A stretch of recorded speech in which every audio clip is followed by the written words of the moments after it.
이 시간 우리에게 주신 하나님의 말씀은 마태복음 22장 23절부터 40절까지 말씀입니다. 마태복음 22장 23절부터 40절까지 말씀입니다. 거룩하신 하나님의 말씀입니다. 부활이 없다는 사두개인들이 그날 예수께 와서 물어 이르되, 선생님이여, 모세가 일렀으되 사람이 만일 자식이 없이 죽으면 그 동생이 그 아내에게 장가들어 형을 위하여 상속자를 세울지니라 하였나이다. 우리 중에 7형제가 있었는데 마지가 장가들었다가 죽어 상속자가 없으므로 그 아내를 그 동생에게 물려주고 그 둘째와 셋째로 일곱째까지 그렇게 하다가 최후에 그 여자도 죽었나이다. 그런즉 그들이 다 그를 취하였으니 부활 때에 일곱 중에 누구의 아내가 되리이까? 예수께서 대답하여 이르시되, 너희가 성경도 하나님의 능력도 알지 못하는 거로 오해하였도다. 부활 때에는 장가도 아니가고 시집도 아니가고 하늘에 있는 천사들과 같으니라. 죽은 자의 부활을 논할진대 하나님이 너희에게 말씀하신 바 나는 아브라함의 하나님이요 이삭의 하나님이요 야곱의 하나님이로다 하신 것을 읽어보지 못하였느냐? 하나님은 죽은 자의 하나님이 아니요 살아있는 자의 하나님이시니라 하시니 무리가 듣고 그의 가르침에 놀라더라. 예수께서 사두개인들로 대답할 수 없게 하셨다 함을 바리새인들이 듣고 모였는데 그 중에 한 율법사가 예수를 시험하여 묻되, 선생님, 율법 중에서 어느 계명이 크니이까? 예수께서 이르시되, 내 마음을 다하고 목숨을 다하고 뜻을 다하여 주 너희 하나님을 사랑하라 하셨으니 이것이 크고 첫째 되는 계명이요 둘째도 그와 같으니 내 이웃을 내 자신과 같이 사랑하라 하셨으니 이 두 계명이 온 율법과 선지자의 강령이니라. 아멘. 이 시간 선포되는 하나님 말씀을 통해 여러분 모두에게 주님의 은혜가 가득하길 축복합니다. 요한계시록 2장 3장에는 서아시아 7교회에 주님이 주시는 메시지가 등장합니다.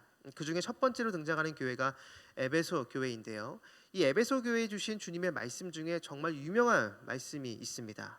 요한계시록 2장 4절입니다. 그러나 너를 책망할 것이 있나니 너의 처음 사랑을 버렸느니라. 당시 에베소 교회는 이단의 공격이 굉장히 극심했던 교회였습니다. 이런 이단 공격에 에베소 교회는 철저하게 반박하고 대적했죠. 그 근거가 요한계시록 2장 2절 그리고 6절에 나옵니다. 내가 내 행위와 수고와 내 인내를 알고 또 악한 자들을 용납하지 아니한 것과 자칭 사도라 하되 아닌 자들을 시험하여 그의 거짓된 것을 내가 드러낸 것과 오직 내게 이것이 있으니 내가 니골라당의 행위를 미워하는도다. 나도 이것을 미워하노라.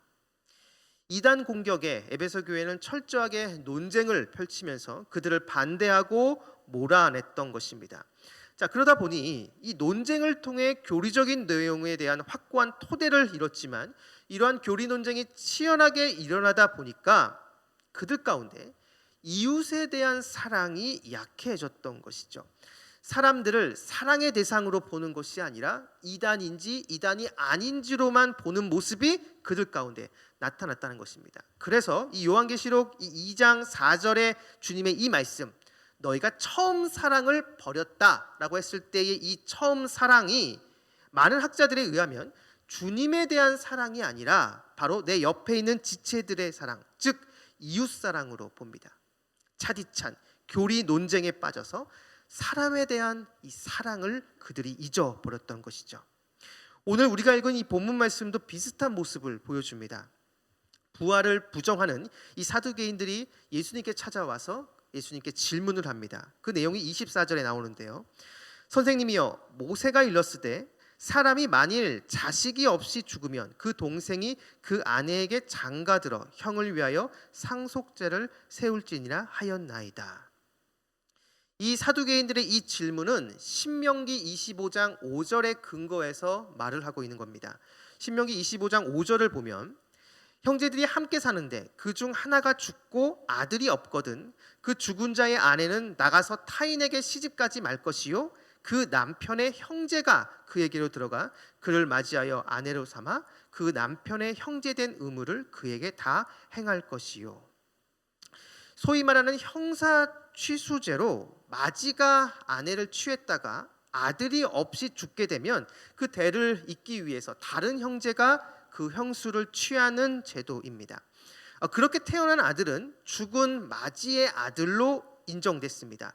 이렇게 한 이유는 이 과부가 된 이 여성의 구제를 위한 것이었습니다. 당시에는 아들 없이 과부가 된 여성이 살아갈 수 있는 방법이 창녀가 되는 방법밖에 없었기 때문이죠. 이런 상황에서 이 여성에 대한 구제 일환으로 이 제도가 나타났던 것이죠. 방금 이 제도를 지금 이야기하면서 이 사두개인들이 지금 예수님께 질문을 하고 있는 겁니다. 그 질문이 25절부터 28절에 나옵니다.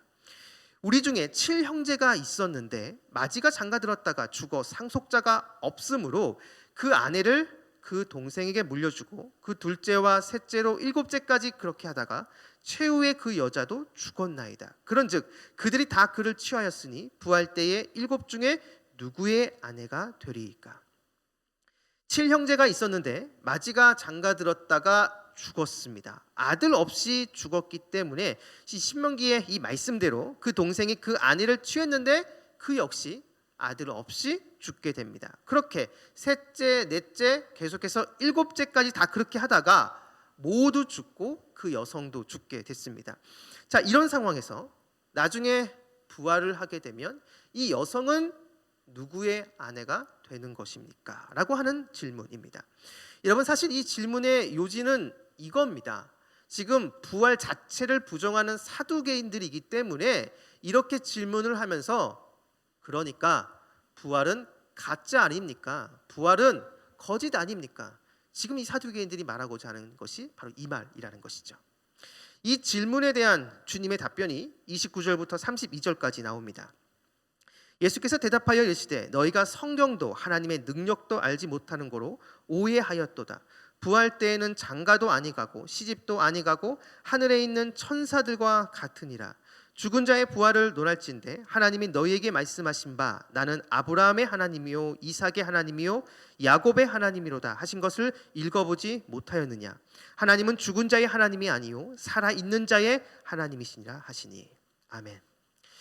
예수님은 사두개인들이 지금 부활을 오해했다라고 말을 하고 계십니다. 부활은 단순히 몸이 다시 사는 것이 아니라 새로운 시대의 출발이라는 것이죠. 기존의 체계가 아닌 새로운 체계로 들어가는 것입니다. 그러니까 기존의 이 결혼 제도도 새롭게 돼서 하늘의 천사들처럼 된다는 것이죠.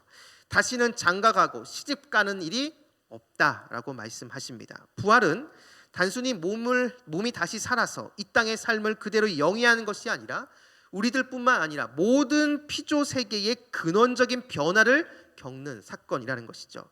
이렇게 말씀하시면서 예수님은 마지막 의미심장한 말씀을 하십니다. 하나님은 죽은 자의 하나님이 아니라 살아있는 자의 하나님이다 라고 말씀하십니다. 그러면서 아브라함의 하나님, 이삭의 하나님, 야곱의 하나님이라고 자신을 소개한 하나님의 예를 드십니다. 하나님께서 모세에게 자기 자신을 하나님이 소개할 때 그들의 조상 아브라함, 이삭, 야곱의 이름으로 말씀을 하십니다. 모세를 기준으로 봤을 때 아브라함, 이삭, 야곱은 이미 오래전에 죽은 사람들입니다. 그런데 하나님은 죽은 자의 하나님이 아니라 살아있는 자의 하나님이다라고 말씀하시면서 아브라함, 이삭, 야곱을 이야기하고 있다라는 것은 지금 이 아브라함, 이삭, 야곱이 죽은 것이 아니라 생생하게 살아 있다라는 것이죠. 그렇기 때문에 부활이 있다라는 것입니다.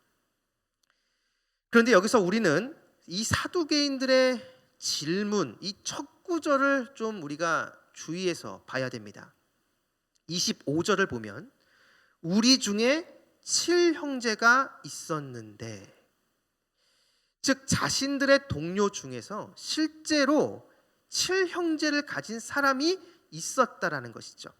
그렇다면 지금 이 사두개인들이 예수님께 와서 한 이 이야기는 그냥 어떤 예를 든 것이 아니라 실제 있었던 사건을 이야기하고 있는 것입니다. 그렇다면 여러분, 이 여성은 굉장히 힘들고 어렵던, 정말 힘든 삶을 살아왔던 것을 알 수 있습니다.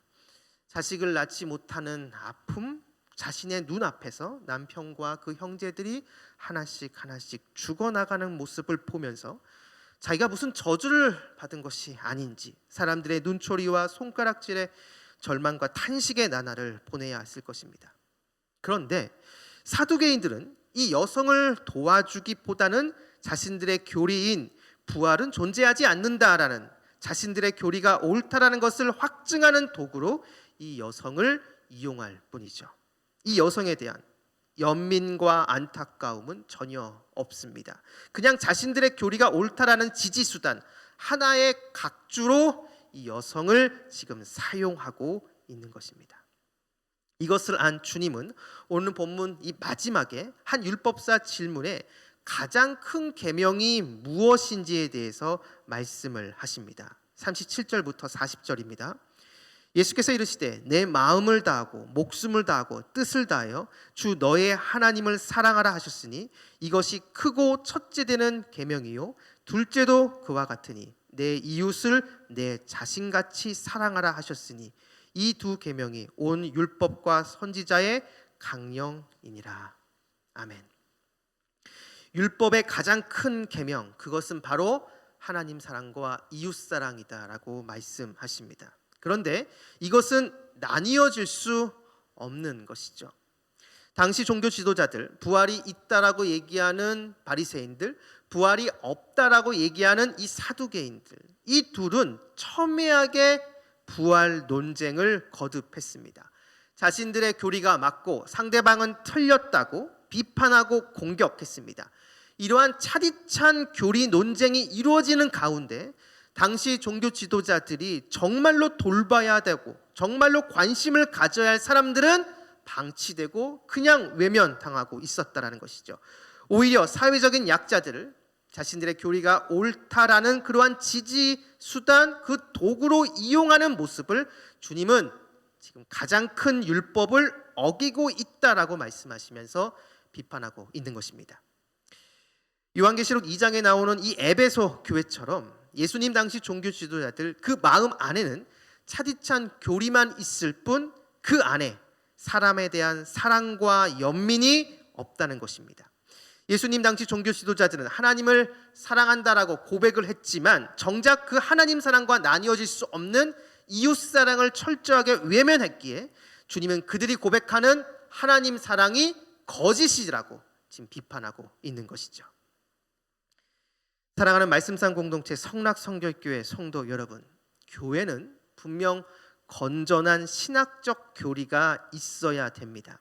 그런데 그 교리로 내 옆에 있는 지체들을 평가하고 판단하고 정죄해서는 안 됩니다. 설사 그 지체가 지금 잘못된 길을 가고 있어도 바른 신학적 권면을 해야겠지만 그 권면 안에는 그 지체에 대한 사랑이 있어야 됩니다.